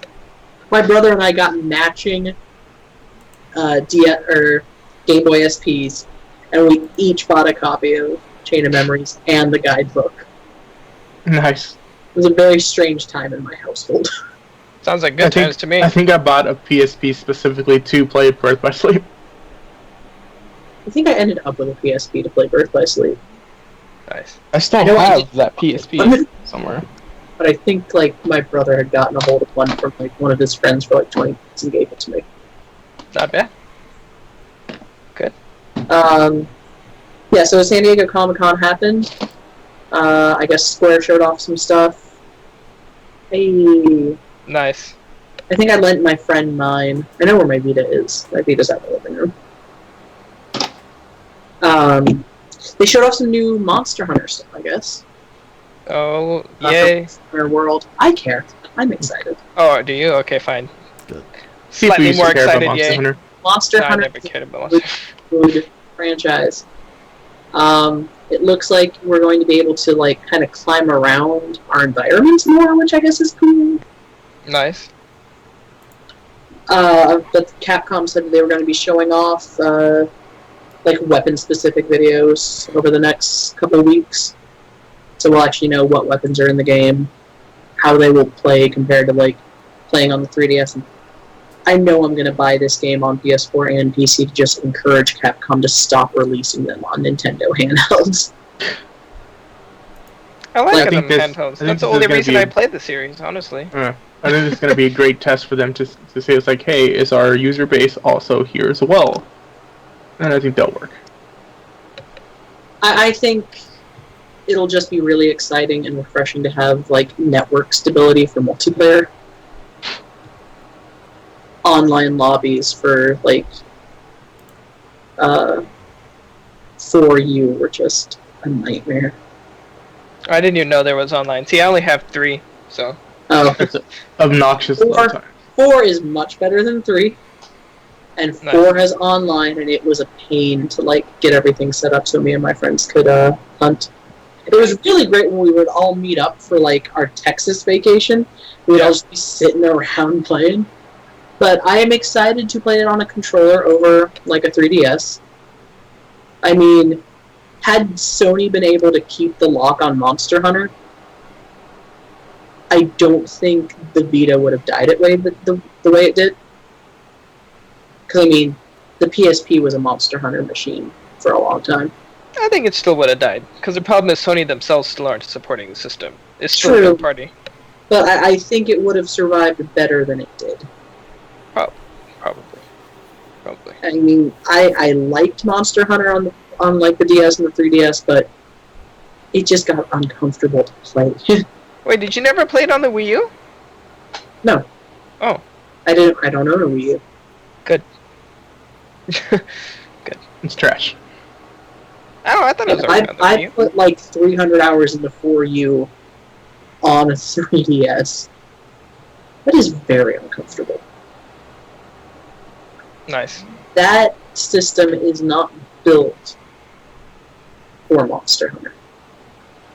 So to me, like, we haven't heard any word if like the Switch version of Monster Hunter Double Cross is coming to the US. Nothing good comes to the US, let's be honest. I think they said it's not. I think Capcom said it's not coming. Oh my god. But I mean, they're region-free games, so you could theoretically play. I mean, I've been waiting for 3 console generations for Dragon Quest X. Okay, so I gave up. Speaking of Nintendo mistakes, how about that mobile app? Oh. There is the noises I was looking for. Do we want to start talking about mistakes? I have a whole list I can start walking through today. I mean, well, we can end now, or we can go for like another 3 hours. Alright, 3 hours, let's do this. I love complaining about Nintendo. Long story short, that app is gonna kill the Switch. I don't know if it'll kill the Switch. It will definitely make people rethink about wanting to pay for the online service. Yeah. And not just that, it's like they're going back into the same hole they've always been in, which is a very niche market that they're gearing towards. Like, they're trying to focus on everybody, and then they put this crap out. They're just like, okay, hey, everybody, this is a hardcore system now, but we're gonna make it hard as shit for people who want to do all of the normal things that consoles do. Yeah. Oh, okay. Yeah. Thanks, Nintendo. Thanks, Nintendo. God. Thanks. That makes me so upset. And that's the worst part, like, because I'm so stoked to play Splatoon 2. I don't have the money for it right now. I look forward to buying it, but like, the biggest complaint I had about Splatoon 1 was the lack of communication when playing with people. Like, at least they could have had some kind of like pinging on like the touchscreen or something. Like, it doesn't have to be voice communication. There's no communication. So having that in this game and then turning it into something that like is really freaking ridiculously. Yeah. And isn't that app only like for friends too? Like, can't you just only talk to friends on it or something? I think so. It might be. I don't know. Like, that just. I mean, that sounds like a very Nintendo thing to do. Yeah. That completely defeats the purpose of like, if you're gonna like go play a game and try to like talk to your team. This is like, stupid. Like, enjoy voice chat while playing games, and it just shows you that. Oh, is it out already? Yeah. Last I checked, It launched with Splatoon. Oh, good. But yeah, like, every time I want to love the Switch, something else stupid like this comes up, and it makes me angry. Mm-hmm. So sad. I still want a Switch. I still want Splatoon, but this just. Switch Online, 3 stars out of 5. Nice. It's pretty funny. Yeah, it's gonna turn into the same thing as a Wii U, where it's gonna have a really amazing, badass library, but it's gonna be basically single-player crap and it's gonna be very focused on only Nintendo franchises because nobody else wants to do anything on it since it's really hard to work with. And this is even worse than the Wii U. Really? Well, I'm installing this crap right now. This is even worse than the Wii U. That's the best part. Like, at least the Wii U actually, like, I remember I got Mass Effect when it came out. The day it came out with the system, and I actually played that online. It worked really well. I actually had a lot of fun with that. And then there's a Switch. Like, thanks, guys. Let's take 3 steps backwards and then 1 step forward. Okay. So you said it had So- 3 stars on. What are you on Android? Yeah. On iOS has 2. Nice. That's cool. Because I mean, That's badass. Apple products That makes battery sense. life is non-existent. Yeah, I Oh, mean, that's the thing. Oh my god. everything that app does is just a nightmare. Yeah. So you have to have the phone on and the screen on to use it. Like, Mhm. what the hell year is this? What is happening? Even It's like- Pokemon Go has a better workaround than Yeah. this does. What is happening? It's like Nintendo's online division for the online stuff is just like, hey, we don't know what we're doing. What are we gonna do? And then they just Literally. stare at each other and just like, let's do this. They probably this is probably what they do. They probably hire chimpanzees to try to tell them what to do, and then that's actually what they implement. They're like, all right, they obviously know best, so this is what we're gonna do. Mm-hmm. No offense to chimpanzees. If you're a chimpanzee, I love you. You're great, but this is just stupid. Like, It is. what else? Oh, and then the fact, because of the fact that you have to use the app, of course, means that you have to have like a stupid extra accessory to use your headset if you Mhm. want to hear the game and play at the same time. I mean, chat at the same time. Oh my god! And does it even And plug it's- into the controller to use, or do you have to have? Doesn't it plug back into like the Switch? Yeah, I don't think you can actually do it in my Switch is too far away and my headset's plugged in. But I don't think you can do it in doctor mode. Do you know, Nestor, if you can? Is there a plug in the controller for a headset? For what? For a headset. I don't know. I don't know. Oh, that's right. You don't have a Switch. Nope, don't have a Switch. I keep forgetting. Yeah, I don't know. Like, I don't think I could have sworn there is none, which makes it even worse, because then that means you have to only play portable mode to do chat. Like, I don't know. It's Like, dumb. It's really dumb. It's a really big headache, and God, Yeah. it's gonna make online for the Switch so much worse than what it already is. Like, why? I don't understand anymore. If you I don't don't- have friends, can you still play online without the app? yeah, Cool. the app is Yeah. only for chatting. The app is only for chatting and party making. Yeah, exactly. Yeah, and party making. So if you're Still gonna do don't, like random but- matchmaking, you're fine. But still, I mean, like, It is totally dumb. There's no reason for that. why? Why does Nintendo want to make it a pain to play with the Switch? Mm. Yeah. For the children, Oh my god. I mean, because, like, the base price of the Switch is not a bad price. Yeah. But in order to get the most out of it, you have to ensure you have a smartphone. Mm-hmm. Which is an extra cost. You have to get a compatible headset. You have to The probably extra buy a cost. phone controller. Another extra cost. An expensive cost. Yeah, that's bare minimum. Yep. Oh, and a memory card.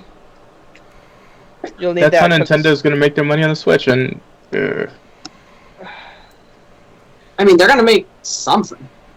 I mean, honestly, I think if they had charged $50 more for the system and put a lit, because I still strongly stand by what I said originally back when the Switch was first coming out and we started learning this stuff, that the OS is very bare bones specifically so that they can put more power into the gaming, which makes sense from a development perspective and an architecture perspective, but from a consumer perspective, like, obviously that's stupid because of what we're seeing right now.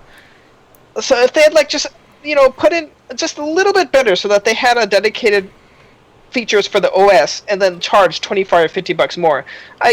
It's Nintendo. I guarantee you, it still would have sold just fine. Yeah. And then you would have had something that works right. Like, people tell me, does it have Bluetooth? I don't think so, right? I'm pretty sure everything's proprietary. I actually don't know if it has built-in. Even if it does, everything's proprietary in the way it connects, so it doesn't matter. Just like the Wii U has Blu-ray, right? But it's proprietary Blu-ray, so. The Wii U had Blu-ray. Yeah, like the discs, Yeah, like the discs technologically, are are Blu-ray. actually Blu-ray. Yeah, it's just proprietary, so that it's proprietary. It's Nintendo. I mean, like Sony does dumb things, but they're not doing dumb things the way Nintendo Yeah. does dumb things. And the fact that I agree with you says a lot, because everybody knows how much I hate Sony. Like, it's really bad. It's just, I don't know.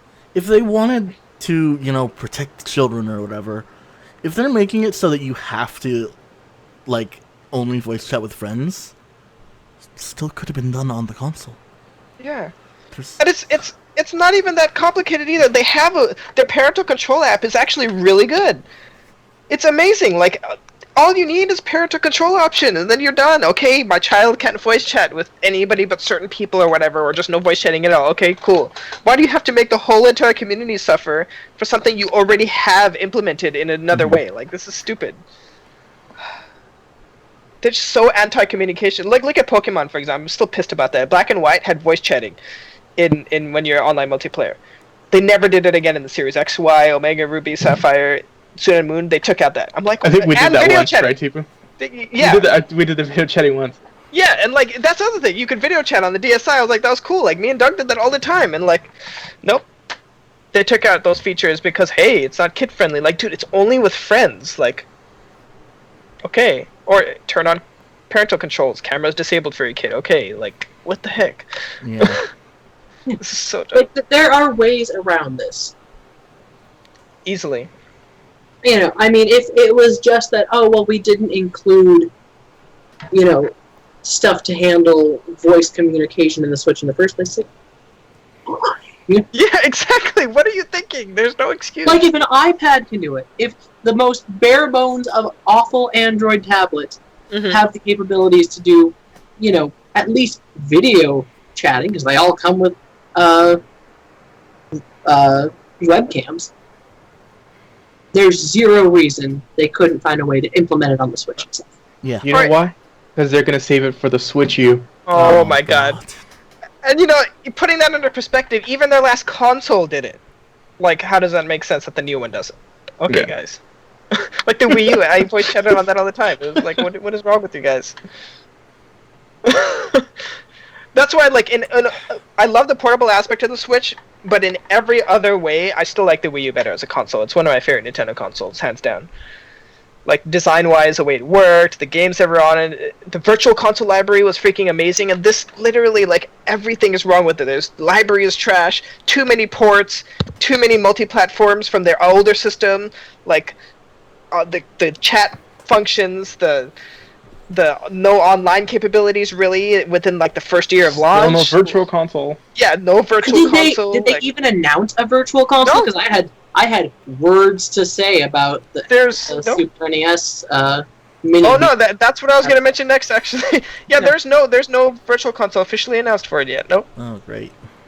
Yeah, because like I actually wanted to get the SNES Mini, and when Nestor linked the one on Walmart the other day, I thought about doing it, and I'm glad I didn't because apparently they're canceling all the pre-orders. Right, and this isn't Walmart's fault. I want to be fair. I blame Nintendo for this completely.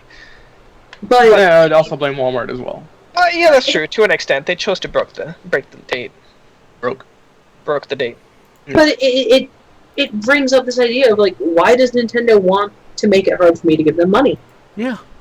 I actively would like to own those games legally. I don't want people like, oh, just get an emulator. Like I Seriously, have the money.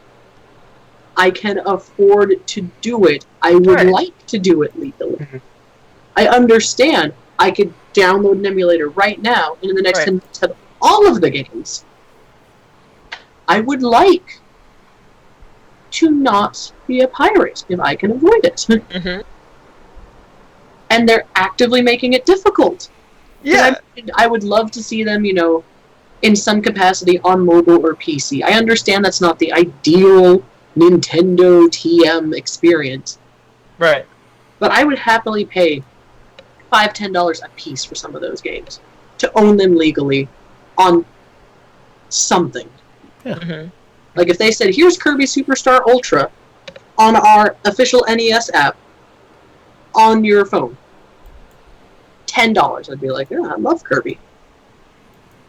I wouldn't think twice about it.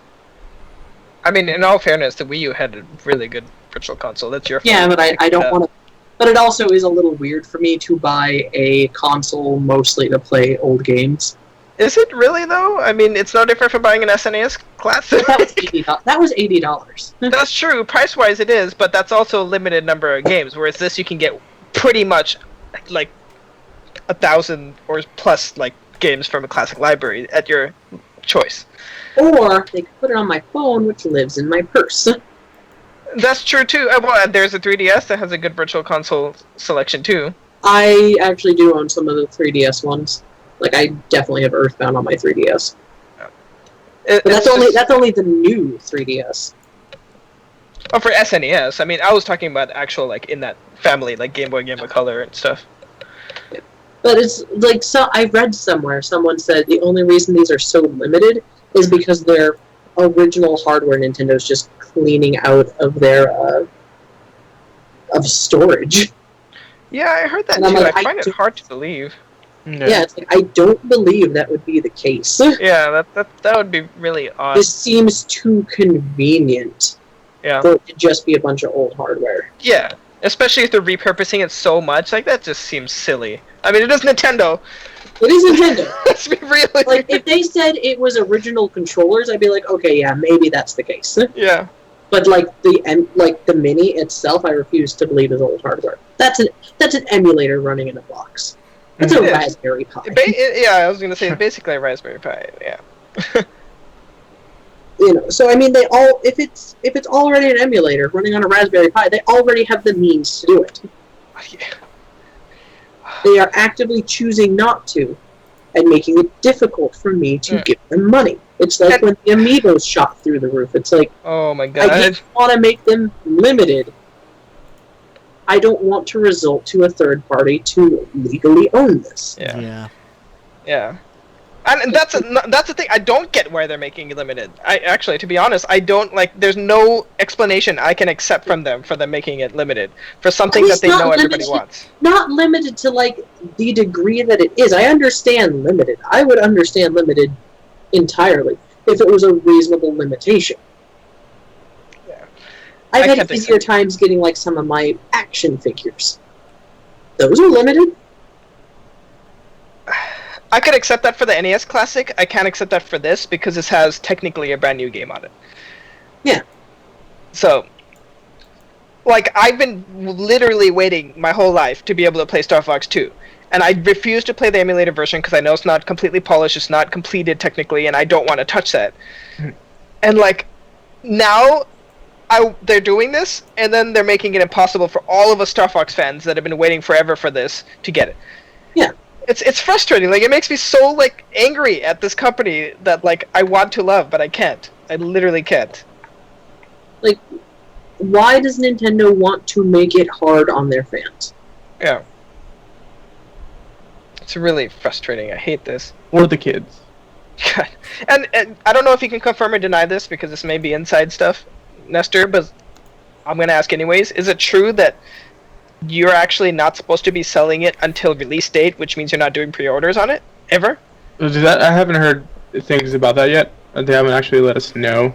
Okay. My guess, though, is it is going to be like that, where the way it's going to be like, they're going to make it first come, first serve. We're only going to have a certain amount of number in store, no reserves, no holds, one per person per account, most likely, and that's it. So basically, people who have lives and jobs aren't going to be able to get it, is what they're saying. I hate it when they do this shit. It's so frustrating. Most likely, but I'm not 100% sure yet. I mean, they might open it up to pre-orders, and only certain stores are going to get a certain allocation, and they're going to start limiting how many people can reserve it. So, I mean, it's only one person per account, so you can't reserve multiple on one. Which is fine. One power-up account, which that I understand. Well, yeah, of course, absolutely, but. Yeah, Nintendo's handling this poorly. There's no defending them. There's no excuse for it. Yeah. No, if you're defending them, you're just dumb. No offense to any viewers here who defend them for this. Actually, totally offense to viewers who are listening to this, because there's no reason they don't deserve it. Yeah. Like it, and it's stuff that they've been doing for years. Mm-hmm. It's not like this is, Nintendo doing something kooky. We should not be treating Nintendo as like your weird uncle. Right. Oh, that's just how they is. Like, these are the kind of decisions that will be the end of Nintendo. Mm-hmm. At least not now, not immediately, but eventually it will catch up to them. Yeah. Oh, absolutely. Well, I mean, it's slowly starting.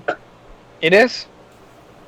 It is, and it's hurting so I- much more because they got such a big customer base on Switch. So Mhm. now, like, there's more people that are noticing it now, and that's gonna hurt. Mm. It's not good. Good job, Nintendo. Mm-hmm.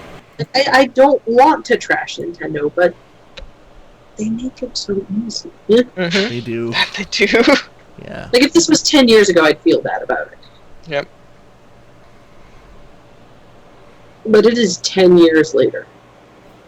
They still don't have a console that even outputs 1080p, which might not matter. But 4K's on the horizon. Right. If they thought trying to do HD was hard. I know, which is so funny because, you know, like, all of the other companies are like, all right, now we're pushing 4K, that's our big thing. And then Nintendo's like, hey guys, we discovered 1080p. Oh, okay. Hey With guys, their- what if we had you hook up your phone to our console in order to talk to Oh. people and charge It's like- money to do that? It's like, hello, fellow kids, how are you? Oh my god. But yeah, with their We can lower do the same things resolutions, just like are they you. at least able to, like, reach 60 FPS, or... From what I Consistently? played, I only have 3 games, and the 3 games I've played actually run really well. But, I mean, 2 of them are ports, and 1 of them is Bomberman, so it doesn't really count for what I'm talking, but for what I have. But Mario Kart runs beautiful. Like, it's phenomenal how great it runs. I love it. And it ran well on Wii U, so, like, that's, like, the fact that it feels like it's running better on here is a huge plus. Alright. Thumbs up. And Zelda runs well for an open world game, I should say. It's not perfect, but for an open world game, it runs well. Zelda runs, and that's the important part. Yeah, it does. And Bomberman runs now. What is it now? Now I keep forgetting that they did that. They actually downed the resolution to 720p so that they can have a consistent 60 FPS. For that game like that, that's fine. I can deal with it. And it looks. I mean, it's Bomberman, so it runs well now. But once again, these are all, you know, that's basically like an arcade game. So Zelda runs at 30. does it? Okay, fair enough. I Well, mean- oh yeah, that's right. Open world games don't usually go to 60 on consoles. Yeah, Yeah, I was that's gonna also, say, like, oh, well, like on consoles, but yeah. it's also okay, like, I understand people are always like, oh, higher FPS. Like, there are games that don't necessarily benefit from it. Mhm. Like, I understand wanting it, but at a certain point, I mean, there's no point where 30 is ever better than 60, ever. no. But Like, there's no also point where you ever don't want 60. Like, it's the bare minimum. It's 2017. I don't know. Visual novels definitely don't need 60. Visual novels don't need anything. I mean, that is a good point. She makes Visual a good novels point. aren't games. Visual novels, hey. I actually agree. They're Unless novels. it actually has gameplay, it's not a game. Yeah, I was gonna say, okay, dating sims, which you have to deal with time management and stat building. Do not need 60 FPS. Supposedly, when it's docked, Splatoon 2 can actually get 1080 60. Ooh. Mm. Well, most Don't of the know if games are that's true, 1080, from my understanding. I could have sworn they I were. thought most of them were like 960. Oh, I don't think so. I know Mario Kart for sure is 1080. Once again, this is I unfair don't know, to the this support. old article from January said that Zelda would run at 900p 30 FPS. 930? What the hell is that? 900p That's about 30 the- FPS, Oh, not I I was 930. about to say 930 was what I Yeah. think Assassin's Creed was for a long time. That's so awkward. What kind of a number is that? 930 is that awkwardness between 720 and 1080. No, No, it's 900. 900p. Yeah, but I mean, that 900 is an still like a- awkwardness. I mean, 930 is just. Yeah. It's PAL region. I guess. Because PAL is what, 16 by 10, right? I think. I think we've all moved to the 16 by 9 standard. It was. But I think they were 5 by 4 when we were 4 by 3. Really? PAL was a really weird aspect ratio. Oh, yes, 900 is actually like a thing on other consoles too. 900. Yeah, Just cost it's a 3 runs console at thing. 900. Yeah, Yeah. 930 Gross. is a common, almost full 1080, but not quite. It's a lot more common than people think, and it's surprisingly common in like some I mean- AAA. I'm It is. less worried about the 900 and more worried about the 30. I still think it depends on the game. Well, this is Zelda. Like, I wouldn't. Like, you can say it's fine or whatever, but I wouldn't want to play like a game like action intensive. Action-heavy at 30 games. frames. I wouldn't. Action-heavy games probably benefit from it, but slower games, like a turn-based RPG, doesn't necessarily need to be 60. And like the walking or the Telltale games don't need to be 60. No, they're not games. There are choices I have to make. There is interaction. But like walking simulators don't need to be 60 FPS. Walking simulators might actually be weird at 60 FPS.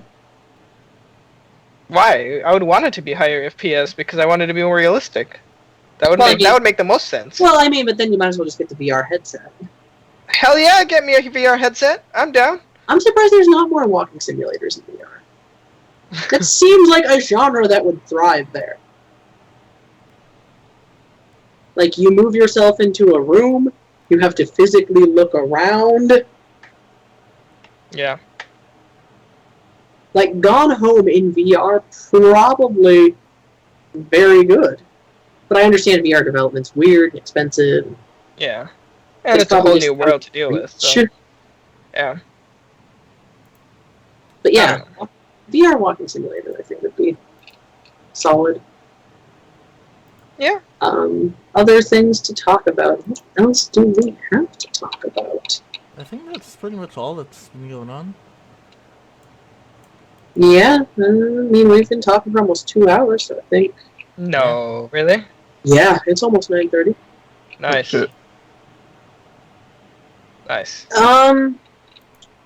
Yeah, so, thanks for watching. We got things coming up at all? I'm trying to think. I don't know if we're going to be at any cons. I think we're going to have some people at the Crunchyroll Expo. Okay. Oh, do we officially have people going now? I thought we did. I know he was asking about it, but that's not until end of August. oh, Yeah. okay, good. Yeah, I mean, it's not for a while. I'm going to the GameStop Expo next month. Might try and pick up some goodies for a giveaway. Oh, Nice. Speaking of giveaways, we will be having a mini giveaway for Evo-related goods soon. Next podcast, Good. maybe. I think I just need to do it set up. But yeah, we'll have a mini Evo giveaway. Yeah, so I don't think there's really anything else going on in July. Yeah, I think July's almost over. I think July through mid-August is kind of dead for everybody. Yeah. So keep an eye out on the site. We'll be putting up some new interviews. Yeah.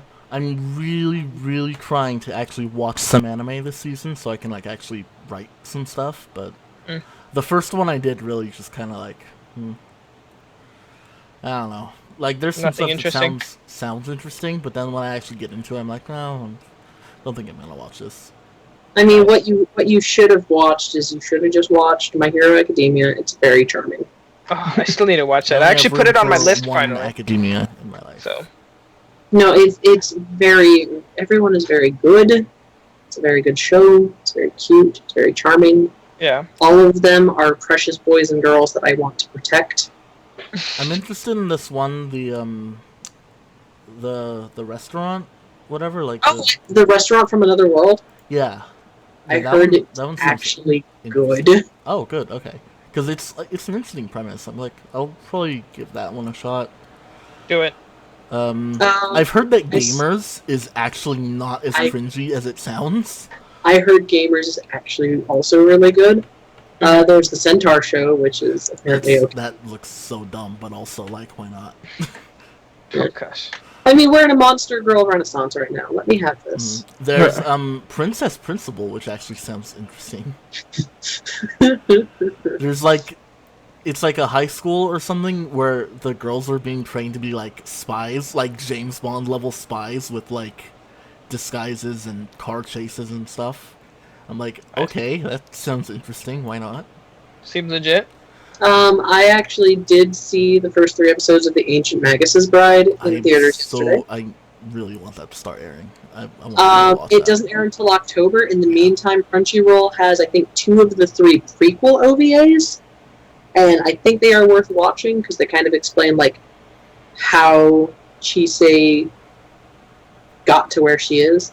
It's just the way that they are presented. Now that I look back at it, it's kind of like you're already kind of in the middle of where she is in the actual series proper, but then it kind of goes into a flashback. Mm. And this flashback kind of explains a lot of stuff that they've mentioned in the first 3 episodes. But the first 3 episodes are very good. I'm very looking forward to when it actually comes out in August. So, October. Something that I didn't know was happening. There's a 4th season of Hellgirl airing right now.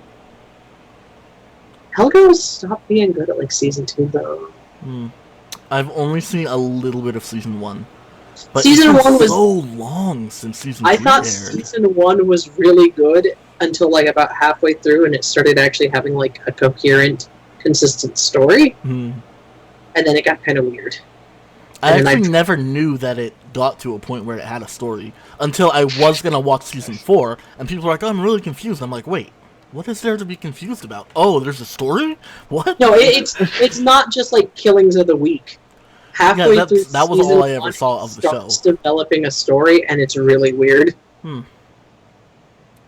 Yeah, I was really surprised to see like Hellgirl this season. Like, what? It's been years. I mean, somebody's watching it. Yeah, somebody. But somebody ain't me.